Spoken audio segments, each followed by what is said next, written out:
En el libro de Filipenses capítulo 3, versículo 10, que dice de esta manera: a fin de conocerle y el poder de su resurrección y la participación de sus padecimientos, llegando a ser semejante a él en su muerte. Y qué tremendo lo que dice esta palabra. Él dice que quiere conocer más a Cristo. En la primera parte hay 4 aspectos que vamos a ver de esta palabra. 1, que él quiere conocer más a Cristo. 2, que quiere experimentar el poder de su resurrección. 3, quiere participar de los sufrimientos o padecimientos. Y el punto número 4, que desea ser semejante a él en su muerte. Y estos son los 4 puntos que hoy vamos a ver. Así que vamos a tomarnos este momento y a concentrarnos en la palabra, en lo que Dios quiere decirnos. ¿Sí? En el primer punto vamos a estar viendo que dice: yo quiero conocerle a Él. ¿Sí? Estamos hablando del apóstol Pablo, no de un jovencito, de una persona que recién comienza el camino del Señor. Estamos hablando de un apóstol, ¿sí? De una persona que sabía mucho del camino del Señor. ¿Sí? Él estaba escribiendo la epístola a los filipenses. ¿Y saben qué? Les comento por ahí que así se llamaba la ciudad para donde él estaba escribiendo, ¿sí? A donde se dirigía esta carta. Y vamos a ver por qué un poco de esto, por qué Filipenses se llamaba así. ¿Alguien escuchó hablar por ahí de historia de Alejandro Magno? ¿Sí? ¿Escucharon algunos? ¿Sí? Su papá se llamaba Felipe, ¿sí? Y Felipe fundó una ciudad. Sí, Felipe, que era Felipe de Macedonia, fundó una ciudad y esa ciudad se llamó Filipenses. ¿Sí? Esa ciudad la fundó el padre de Alejandro Magno. ¿Sí? Entonces, en el momento que Pablo estaba escribiendo esta palabra, estaba escribiendo esta carta a los filipenses, él ya había fundado iglesia, ya era reconocido como apóstoles y ya estaba escribiendo parte del Nuevo Testamento. Sabemos que escribió muchas cartas del Nuevo Testamento, ¿sí? O sea que él ya había hecho todas estas cosas, ¿sí? Y él, entonces, hablamos que él es un ministro ya consagrado de Dios. Este era un gran hombre de Dios, no era cualquier persona, ¿sí? Entonces, él nos anima, nos anima a que no nos conformemos con lo que ya sabemos de Dios, porque muchas veces decimos: pero hace 20 años que estoy en el camino del Señor, ya me sé todo. ¿Sí? El apóstol Pablo era un gran hombre de Dios y él decía: yo quiero conocerle a Él. Yo quiero conocerle a Él. Todavía él tenía muchos años de cristiano, ¿sí? Él tenía muchas cosas. Y ahora vamos a ver todas estas cosas. Él nos anima a que busquemos más de Dios. ¿Por qué? Porque siempre hay algo nuevo para descubrir, de la identidad y de los planes que Dios tiene para que saboreemos y gustemos más de Dios. Es tiempo de que nosotros dejemos todas las cosas y digamos: Señor, queremos más de ti, ¿sí? Y si vemos algo de Pablo, él había sido capacitado a los pies de Gamaliel. ¿Quién era este hombre? Este hombre era uno de los eruditos más grandes de la historia de Israel en ese tiempo. Era el mejor de todo de la cultura cristiana, el hombre que sabía todo. Pablo había sido enseñado con este hombre. Él era un gran teólogo de su época. Sí, Pablo había aprendido mucho a sus pies y a pesar de haber escrito, como dije, casi todo el Nuevo Testamento, lo singular, lo que él dice, que quiere seguir aprendiendo más de Dios y lo que él quiere revelarnos. Y ahora yo les voy a hacer una pregunta y quiero que seamos honestos. ¿Creemos que la Biblia es la palabra de Dios? Amén. ¿Creemos que la Biblia es la palabra de Dios? Amén. Amén. Amén. Yo te pregunto un poco más personal. ¿Crees que la Biblia es la palabra de Dios? Amén. ¿Sí? Amén. Amén. Gloria a Dios. Entonces, si creemos que la Biblia es la palabra de Dios, ¿por qué será que no la leemos tanto como pudiéramos? ¿Sí? Si en verdad decimos que la Biblia es la palabra de Dios, ¿por qué no la estudiamos? con mucha más ansiedad y con mucha más expectativa. Por ahí leemos un libro, una novela, otra cosa y decimos, wow, qué lindo, pero con la Biblia no hacemos eso. Con la Biblia no hacemos eso. ¿Sí?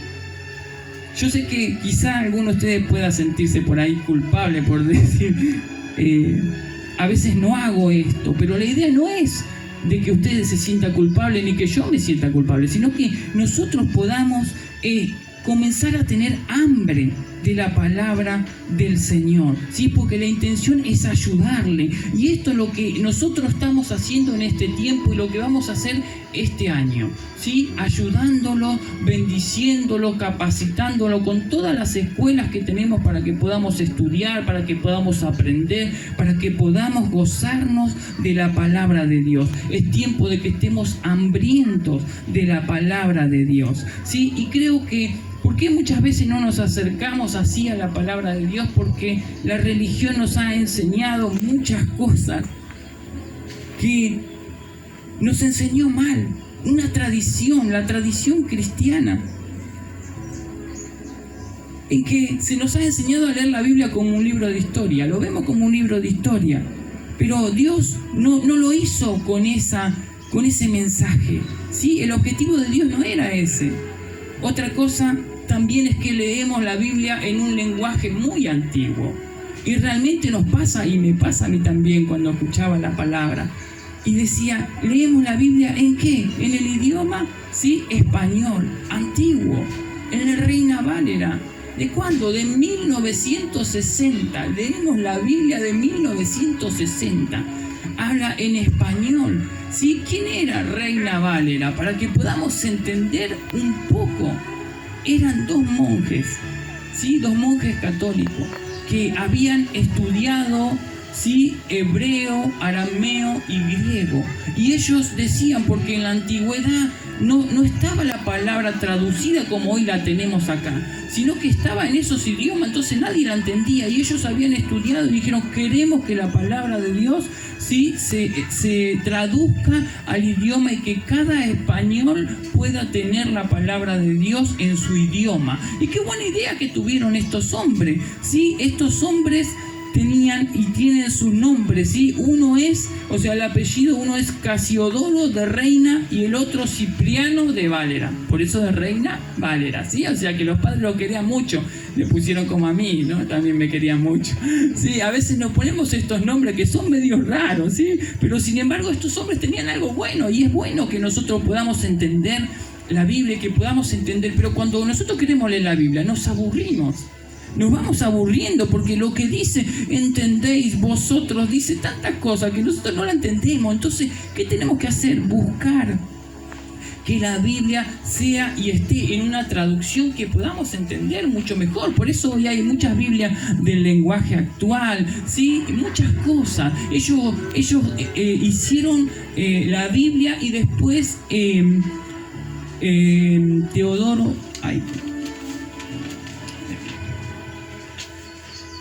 Cipriano de Valera hizo una revisión de la Biblia. Él hizo la revisión, ¿sí? Entonces, Casiodoro de Reina la escribió primeramente y 30 años después, ¿sí? Cipriano de Valera la mejoró. Estudió y la mejoró. Entonces significa que la Biblia se puede mejorar y se va mejorando hasta el día de hoy. Y esto ve y vamos viendo cómo también va cambiando la cultura. Imagínense en qué año estamos, 2021. Y seguimos leyendo la Biblia de 1960, con otro lenguaje, con otras cosas. Y esto creo que nos pasa también. O sea, mis padres, mis abuelos hablaban el mismo lenguaje, pero ellos tenían su forma de hablar.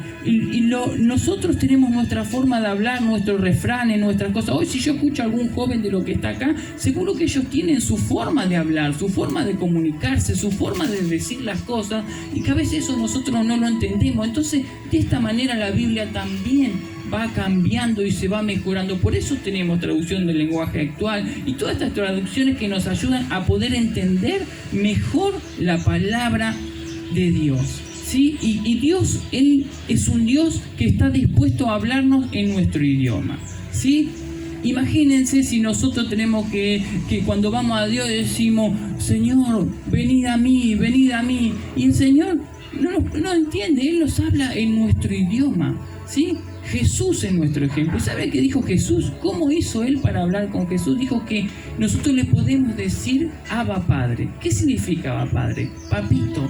Que podemos hablar con Él en nuestro idioma. No necesitamos ir delante de Dios y hablar. Y a veces, mientras oramos, hablamos, recitamos, porque en San Juan 3:16 dice, porque de tal manera amó Dios al mundo, como si Dios estaría escuchando la Biblia, si Él la tiene, y dice, espera un poquito que me voy a fijar a ver si está bien lo que me está diciendo, si me está reclamando bien las cosas, ¿sí? Dios es un Dios bueno, que Él no necesita que nosotros le digamos un versículo, o que digamos, oh Padre, levántate, manifiéstate. No hace falta decir con nuestra voz como si vamos a convencer a Dios de que haga algo.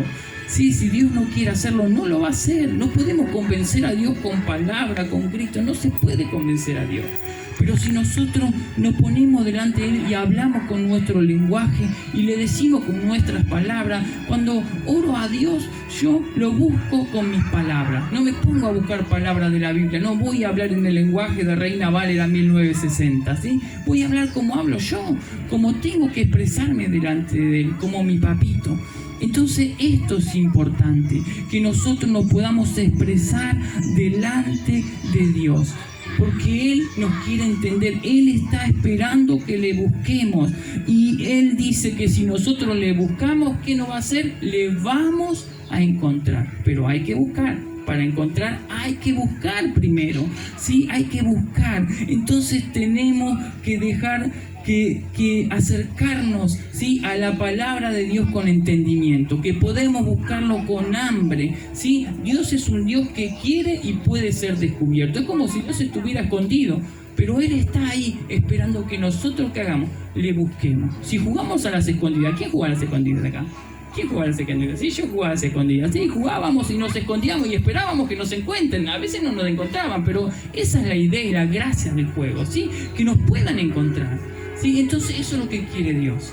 Él está escondido, esperando que nosotros le encontremos. Que nosotros le encontremos. ¿Sí? El punto número 2, dice Pablo, que dice, yo quiero experimentar el poder de su resurrección. ¿Sí? Y esto tiene que ver mucho todo con la religión, con la cultura que se nos ha enseñado, ¿sí? Muchas iglesias nos enfocamos, algunas en lo que es el estudio, en el entendimiento, y otros nos enfocamos en la experiencia, ¿sí? Pero la realidad es que nosotros como cristianos no nos tenemos que enfocar específicamente en ninguna de las dos. Tenemos que tener palabra, tenemos que tener conocimiento y tenemos que tener experiencia. Como cristianos maduros tenemos que tener todas estas cosas, ¿sí? Es importante, ¿sí?, el poder de la resurrección. ¿Sí? Dios quiere hacer y darnos una experiencia nueva. Queremos conocer más a Dios y experimentar que Cristo no es ya una doctrina, no es un mártir de la historia, porque a veces parece que fuera de esa manera, como que Cristo está ahí en la cruz, ¿sí? Es un mártir de la historia, sino que Él está vivo. Pero ¿cómo vamos a conocer una persona viva si no le hablamos, si no le buscamos, si no dialogamos con Él? Él está esperando todo esto. ¿Sí? Y cuando pensamos en estas experiencias, pensamos en la oración. Y este es otro problema, porque la oración no es un monólogo religioso, monólogo significa que yo hablo, ¿sí? Y hablo, y pasa muchas veces, ¿sí? Y no escucho. Y según nosotros decimos que la oración, ¿qué es? Hablar con Dios. ¿Sí? Pero esta es la mitad de la verdad de lo que estamos enseñando, es la mitad. Sí, la oración es hablar con Dios, pero también es hacer silencio y escuchar lo que Él nos quiere hablar. Muchas veces decimos, pero pastor, si el Señor no me habla a mí, ¿cuándo me va a hablar el Señor a mí? ¿Y saben qué pasa? Imagínense que están en una charla con su amigo y su amigo le habla y no le deja hablar, ¿Le pasó alguna vez? ¿Sí? Pasa. ¿Y qué pasa cuando pasa esto? No se entiende, no se puede entender. No nos podemos entender. No hay un diálogo, hay un monólogo. Uno solo habla y no deja hablar al otro. ¿Sí? El diálogo es que esa persona se calle y escuche lo que el otro tiene para decir. Y esto es lo mismo con Dios. ¿sí? Nosotros vamos a Dios y le decimos la palabra, le decimos lo que sabemos, le decimos porque dice tu palabra en tan capítulo, tan versículo que vos nos vas a bendecir, nos vas a prosperar, nos vas a dar esto. Y Dios escucha lo que dice, pero no le dejamos decir a Él. ¿Por qué? Es tiempo de que nosotros nos pongamos a hacer preguntas a Dios. Preguntarle a Él, ¿cuál es su voluntad? ¿Qué es lo que quiere Él de nosotros? No lo que nosotros queremos. Porque decimos, Dios no me contesta. Y sí, ¿cómo no me va a contestar si estamos hablando todo el tiempo? Hablamos y no le dejamos que Él nos responda. Es tiempo que podamos callar, hacer silencio. Y esto es tan difícil, hacer silencio. ¿Por qué? Porque vivimos en un mundo en el cual todo está lleno de ruido. Mucho ruido hay. Sí, mucho ruido hay en este mundo. No estamos acostumbrados al silencio. Cuando hay un silencio nos asustamos muchas veces. ¿Sí? Nos asustamos. Y pasa que muchas veces nosotros no nos damos cuenta, pero nos vamos acostumbrando al ruido. ¿Sí? Por ejemplo, en la noche muchas veces escuchamos, acá en este barrio, porque todos somos de acá, mayoría, ¿sí? Escuchamos la música alta, con música 2, 3, 4, 5 de la mañana, y los que trabajamos no podemos descansar. ¿Sí? No podemos descansar porque escuchamos la música, porque nos sobresaltamos, porque pasan los chicos con la moto haciendo ruido por todos lados. Y estas cosas, ¿sí? Son ruidos que están en el mundo y que nosotros nos vamos acostumbrando, de a poco nos vamos acostumbrando, ¿sí? A esto. Y entonces dejamos el silencio. Cuando hay silencio nos desesperamos, ¿sí? Nos sentimos de una manera que decimos, gloria a Dios, qué lindo este silencio. Por ejemplo, nos pasó cuando fuimos al aniversario, que estuvimos la noche en ese lugar, allí descansando, y en la noche era tranquilo, no había música, se escuchaban los ruidos de los pajaritos, de todos los animales de la noche, y qué lindo fue esto, es decir, qué paz que sentimos. Pero no estamos acostumbrados al ruido, estamos acostumbrados a mucho ruido, no al silencio, no nos acostumbramos, y cuando hay silencio hay paz, tenemos paz, ¿sí? Y eso es lo que Dios quiere que nosotros hagamos, que nosotros estemos en su presencia, ¿sí? Entonces tenemos que orar. ¿Cómo? No como un monólogo, sino que tenemos que dialogar con Dios.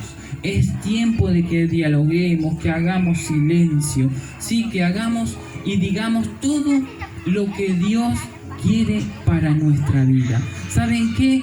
De esta manera vamos a encontrar a un Cristo vivo, ¿sí? A un Cristo resucitado que quiere hablar todos los días del año contigo, ¿sí? Y de esta manera lo vamos a conocer. Imagínense, si uno quiere estar con su compañera, con su esposa, ¿cómo nos llegamos a conocer? A través del diálogo, a través de hablar, a través de los silencios. ¿Sí? Llega un momento en la pareja que uno ya se conoce sin decir nada.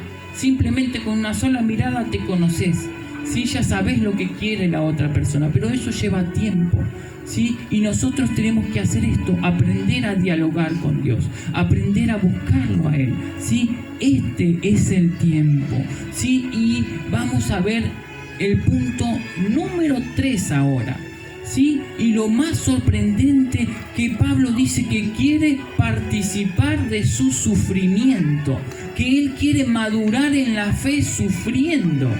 Él quiere sufrir. Mire lo que está diciendo la palabra cuando escuchamos en el mundo: pare de sufrir, pare de sufrir, ¿sí? Pablo dice que él quiere sufrir, ¿sí? ¿A qué se está refiriendo Pablo con esto? Él va a mostrar que Dios está presente en el dolor de la gente. ¿A qué me refiero con esto? Y ahora les voy a decir un versículo y lo van a entender. Cuando Jesús dijo: tuve hambre y me diste de comer. Estuve desnudo y no me vestiste. Estuve preso y no me visitaste. Traducido del griego, del español, a nuestro idioma, significa que nosotros, ¿sí?, tenemos que ayudar a todos aquellos que tienen necesidad. Dios nos ha llamado para ayudar a los que tienen necesidad.